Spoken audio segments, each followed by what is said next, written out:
values, and practices. Through this, we hope to reduce ignorance and misconceptions about the world's second largest religion. Before we start tonight's event, we will have a short guided presentation and translation by Brother Razan.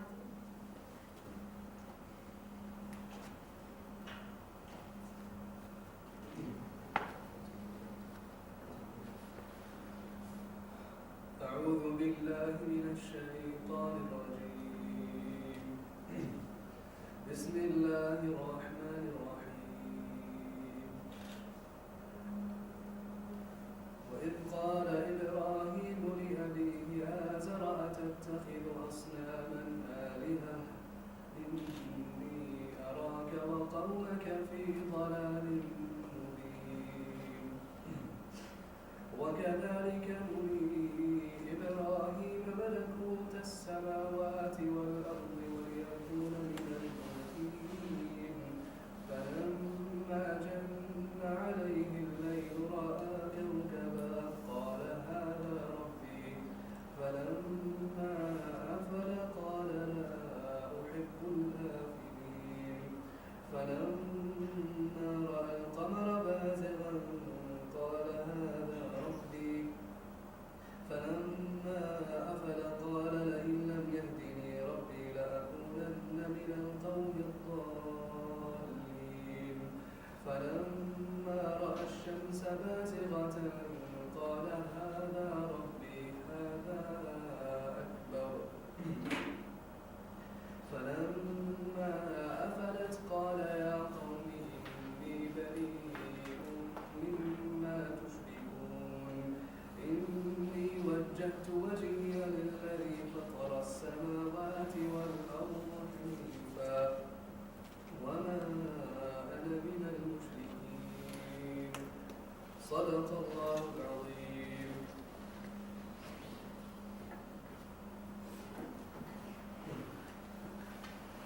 The translation is as follows.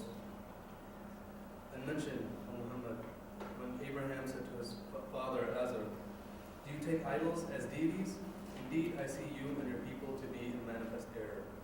And thus did we show Abraham the realm of the heavens and the earth, that he would be among the certain in faith. So when the night covered him in darkness, he saw a star. He said, this is my Lord. But when it set, he said, I like not those that disappeared. And when he saw the moon rising, he said, this is my Lord.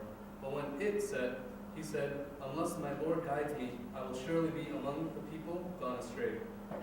And when he saw the sun rising, he said, this is my Lord, this is greater. But when it set, he said, O my people, indeed I am free from what you associate with God. Indeed I have turned my face toward He who created the heavens and the earth, inclining towards truth. And I am not one of those who associate others with God. Thank you, and Jazakallah khair, Brother Razan, for that beautiful presentation.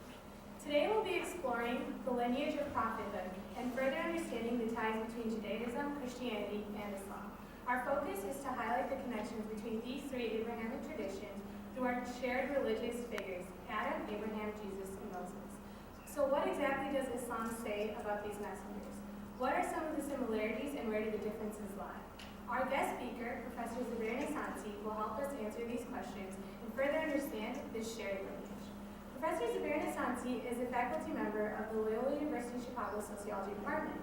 Since he has joined Loyola's Sociology Department, he has taught a variety of classes, spanning from introductory level sociology courses to upper level courses on special topics.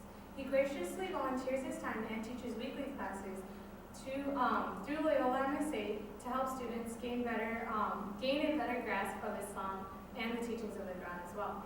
So without further ado, please help me in welcoming Professor Zubair Nasansi. Good afternoon. How are you? First of all, I would like to thank all of you for coming here today. And I also would like to thank our MSA and our MSA members for putting such a beautiful program like this together. Before I begin my presentation, I want to clarify one thing. flyers around the campus and in the announcements, it was advertised that the title of my presentation today is going to be our common lineage, and it was going to be related to the concept of prophethood. I will try my best to touch on these issues, but I want to do it in a broader perspective. In my understanding that truth is one, and you cannot partialize it, okay? Say, for example, if you want to understand one aspect of religion, you need to understand all of them together. So today, I will try my best to talk about the concept of prophethood under the broad subject of what religion is, okay? Bear with me, and I will get there, okay? Having said that, I also think that when we think about or talk about our common lineages, we are not saying that, you know, this group of people are exclusively coming from the same lineage, and, you know, this other group of people are coming from another lineage. All of us are human beings, and all of us have our own questions about our existence, about the reasons of why we exist, what is the purpose in life. So all of us are coming from the same lineage of humanity. We share same questions, okay, and concerns. And today, I would like to talk about these issues from the perspective of the Quran, but I will focus on it in a way that I will relate it to our lives in general. Okay.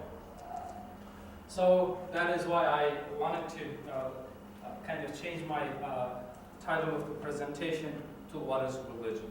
Okay.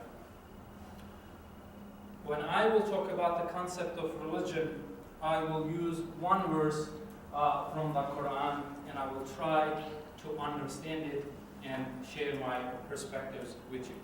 And in the meantime, when I'm doing the presentation, please feel free to ask your questions. We're going to have a question and answer session at the end, but please, if you want to ask a question, you can ask it anytime you want. Okay.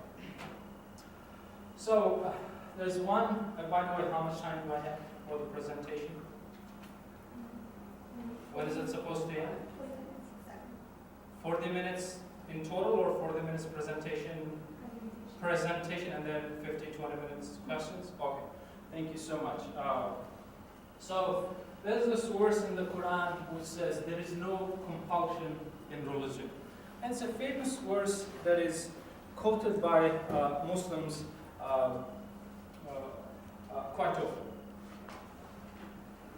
And in some contexts, it is understood as physically forcing or not forcing someone to accept or not accept a religion. But I wanted to study this verse in a broader context. First, by starting with the rest of the verse. It says, "Truth stands out clear from error.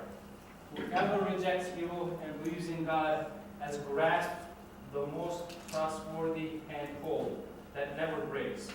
And God hears and knows all things." Here is how I understand it.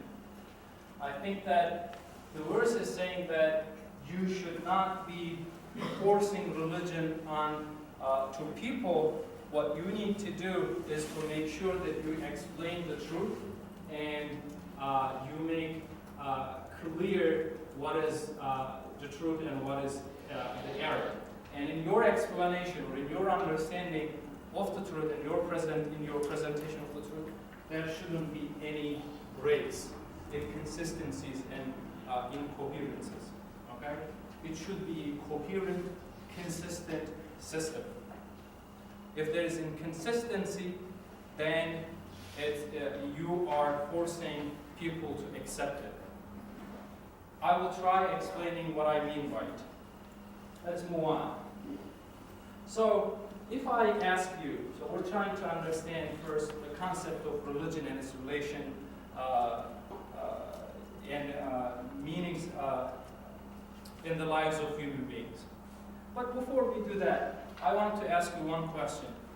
What is, and by the way, before going into that question, let me clarify something. I think that the methodology of whatever we study is really important, okay? And we need to know from which step we're going to start and at what step we're going to end. So, for example, when you are preparing a gift box, what do? You have the box first, and then you put in whatever you want to put in the box, and then you wrap it, you ornament it, and then you tie it and then present it to someone. And then in order to open it, what do? You do the reverse, right? Like start from the other way around. You open it, unwrap it, take the thing out of it, and then whatever you do with the box.